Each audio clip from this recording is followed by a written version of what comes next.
Hi children, ఈ వీడియోలో 10th class రీసెంట్గా జరిగిన pre public examination Telugu paper గురించి ఒకసారి డిస్కస్ చేద్దాం. సో ఫస్ట్ పారాగ్రాఫ్ వచ్చేసి రామాయణం నుంచి వచ్చిందండి.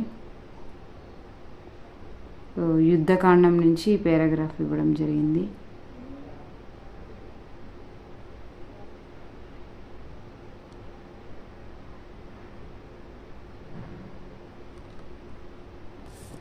క్వశ్చన్స్ అనేవి ఇవి. సుగ్రీవుడు ఎందుకు మూర్ఛపోయాడు? దశగ్రీవుడు అనగా ఎవరు? రావణుడు యుద్ధ స్ఫూర్తిని ఏమంటూ చాటాడు? లక్ష్మణుడు స్పృహ కోల్పోవడానికి గల కారణం ఏమి? పై గద్యంలో హనుమంతునికి గల మరో పేరును గుర్తించండి. సో దశగ్రీవుడు అనగా రావణాసురుడు, హనుమంతునికి గల మరొక పేరు, అందులో రెండు ఇచ్చారు, మారుతి అలాగే ఆంజనేయుడు. నెక్స్ట్ వచ్చేసి కింది పద్యాల్లో ఏదైనా ఒక దానికి ప్రతిపదార్థం రాయమని అన్నారు. థర్డ్ లెసన్ నుంచి అలాగే 11th లెసన్ నుంచి ఇవ్వడం జరిగింది పద్యం. సో వీర తెలంగాణ అలాగే భిక్ష లెసన్ నుంచి. నెక్స్ట్ వచ్చేసి అపరిచిత గద్యం. సో అపరిచిత గద్యంలో నుంచి కూడా క్వశ్చన్స్ ఇచ్చారు. So each one question 2 marks. Paragraph క్లియర్గా రీడ్ చేసి జవాబులు రాయండి. సో కొంచెం అటు ఇటు కన్ఫ్యూజ్ అయినా ఒక్క క్వశ్చన్కి ఇక్కడ 2 మార్క్స్. సో కాబట్టి మార్క్స్ స్కోర్ అయ్యే పారాగ్రాఫ్ ఇదే, ఈజీ పారాగ్రాఫ్ కూడా ఇదే. అంటే మనం అందులోనే ఆన్సర్స్ ఉంటాయి. క్లియర్గా చదివిరాలి. ఉపనదులు అంటే ఏమిటి మాత్రం ఇచ్చారు. చిన్న చిన్న నదులన్నీ కలిసి పెద్ద నదుల్లో కలవడం, చిన్న చిన్న నదులను ఉపనదులు అని. ప్రియదర్శిని ప్రాజెక్ట్ ఎక్కడ నిర్మించారనేది ఇచ్చారు ఒక క్వశ్చను. జోగులాంబ గద్వాల జిల్లా రావులపల్లి వద్ద ప్రియదర్శిని జూరాల ప్రాజెక్ట్ని, అంటే అందులోనే ఆ పారాగ్రాఫ్లోనే ఉన్నాయి ఆన్సర్స్. కాకపోతే ఒకటికి 2 సార్లు చదివి రీచెక్ చేసుకొని ఆన్సర్స్ రాయండి. ఎందుకంటే each one question 2 marks. Next one వచ్చేసి వ్యక్తీకరణ సృజనాత్మకతలో. సో ఫస్ట్ క్వశ్చన్, నగర గీతం పాఠ్యాంశాన్ని రచించిన కవి గురించి రాయండి. అలిశెట్టి ప్రభాకర్. అలిశెట్టి ప్రభాకర్ గురించి, ఆయన స్టూడియోస్ గురించి మొత్తం రాయాల్సి ఉంటుంది. నెక్స్ట్, అక్క తమ్ముడు కొత్త బాటలో పయనిస్తున్నాడు, ప్రకృతి ఎట్లా ఉన్నది? Starting first part 1 text book read చేస్తే క్లియర్గా ఆన్సర్ తెలుస్తుంది. మోదుగు వనాలు, వేపవనము, నెక్స్ట్ చెరువు గురించి చక్కగా వర్ణించడం జరిగింది. అంటే మోదుగు వనం అంటే రోడ్డు ఇరువైపులా ఉన్న చెట్లన్నీ కూడా సో పూలతో నిండి మంగళారతులు పలుకుతున్న ముత్తైదులోలే ఉన్నాయి. మామిళ్ళు పొన్నకాయల సొంటి అమ్మాయిలు పరికిని వేసుకున్నట్టుగా ఉన్నాయి. సో ఇలా ప్రతి ఒక్క ప్రకృతిని కూడా చక్కగా వర్ణించడం జరిగింది. సో ఆ ప్రకృతిని గురించి రాయాల్సి ఉంటుంది. అలాగే పూడువాము అని,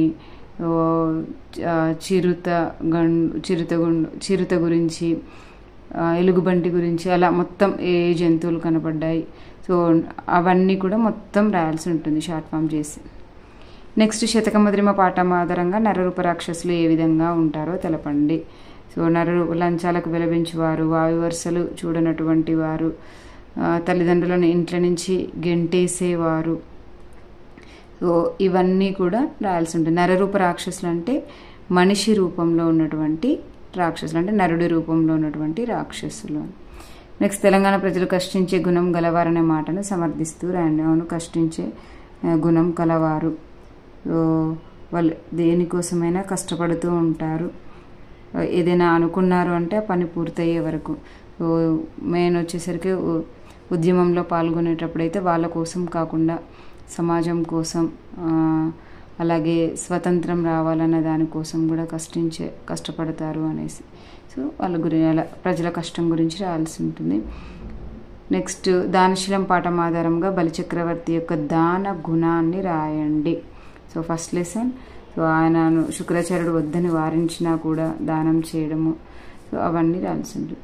నెక్స్ట్, సింగిరెడ్డి నారాయణరెడ్డి గారు జీవన భాష్యం ద్వారా అందించిన సందేశాన్ని మీరు ఎట్లా అర్థం చేసుకున్నారు?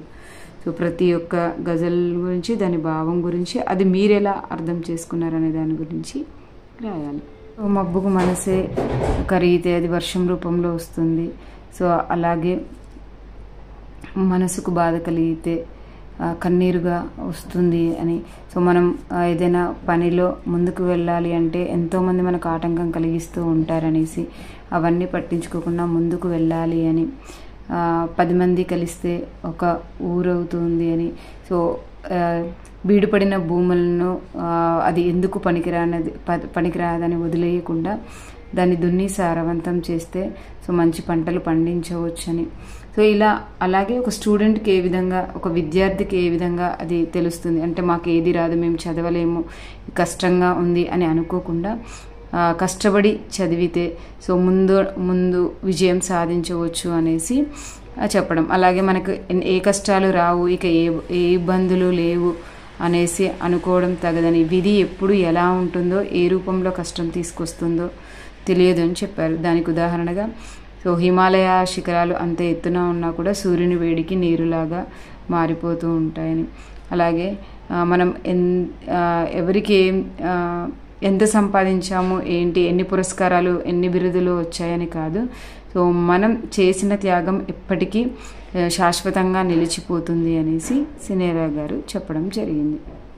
సో దాన్ని ఇంకా లాస్ట్లో మీరు అర్థం చేసుకున్నారనే దాని గురించి కూడా క్లియర్గా రాయాల్సి ఉంటుంది. సో నెక్స్ట్ వచ్చేసి ఆది హిందువుల అభివృద్ధికి భాగ్యరెడ్డి వర్మ చేసిన కృషిని వివరించండి. So 6th lesson Bhagyodayam lesson. So మొదటగా దేవదాసి మురళి వేష సంప్రదాయాలను తొలగించాడు.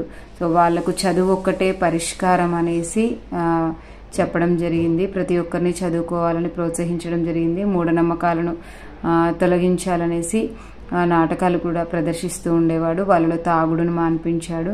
సో వాళ్ళలో చైతన్యం తీసుకురావడానికి 3348 ఉపన్యాసాలు కూడా ఇచ్చారు. అలా ప్రతినిత్యం అంటరాని వర్గాల వారిని ఆది హిందువులుగా మార్చడానికి చాలా కృషి చేశారు భాగ్యరెడ్డి వర్మ గారు. నెక్స్ట్ గోల్కొండ పట్టణ విశేషాలను తెలియజేయండి. సో ఇది కూడా టెక్స్ట్ బుక్. ఈ 3 లెసన్స్ కంపల్సరీ టెక్స్ట్ బుక్ మాత్రమే రీడ్ చేయాలి. జీవన భాష్యం ఒకటి, భాగ్యోదయం లెసన్, గోల్కొండ పట్టణం.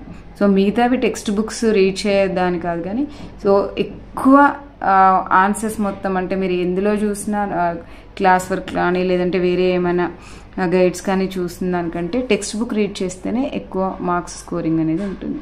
సో గోల్కొండ పట్టణం కూడా అంతే. ఎన్ని బురుజులు ఉన్నాయి, ఎన్ని కోటలు ఉన్నాయి, ఎవరు నిర్మించారు, సో ఎన్ని ఉద్యానవనాలు ఉన్నాయి, నగినబాగ్ అంటే ఏంటి, జింకల వనం గురించి, దిల్కుషా భవనం గురించి, దొడ్డబాల్బోవ వృక్షం గురించి, సో ఇలా ప్రతిదీ, ఉమ్రావుల పటాటోపం గురించి, వజ్రాలకు పుట్టినలు అనే దాని గురించి, బంజారా దర్వాజా, సో ఇలా ఒక్కొక్కటి పాయింట్ వైజ్, కటోరా హౌస్ గురించి, ఇలా మొత్తం అక్కడ యొక్క పట్టణ విశేషాలను గురించి రాయాల్సి ఉంటుంది.